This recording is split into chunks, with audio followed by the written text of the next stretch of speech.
বাংলাদেশ প্রকৌশল বিশ্ববিদ্যালয়ের শিক্ষার্থীদের প্রতিটি যৌক্তিক দাবির প্রতি একাত্মতা প্রকাশ করেছেন সার্জিস আলম। 27 আগস্ট নিজের ভেরিফাইড ফেসবুক পোস্টে তিনি এই কথা জানান।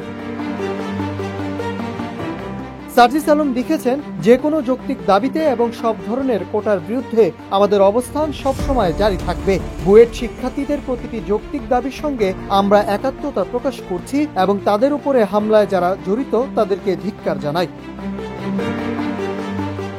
তিনি আরো বলেন, যৌক্তিক দাবিতে আন্দোলনরত বুয়েট শিক্ষার্থীদের উপর পুলিশকে দিয়ে রক্তাক্ত করার সাহস এই প্রশাসন কোথায় পায় তার জবাব তাদের দিতে হবে। এদিকে বুয়েট শিক্ষার্থীদের দাবি, সরকারি চাকরিতে নবম গ্রেডে 33% কোটা রয়েছে ডিপ্লোমা ইঞ্জিনিয়ারদের জন্য, সেই কোটা বাতিল করে মেধার ভিত্তিতে নিয়োগ দিতে হবে।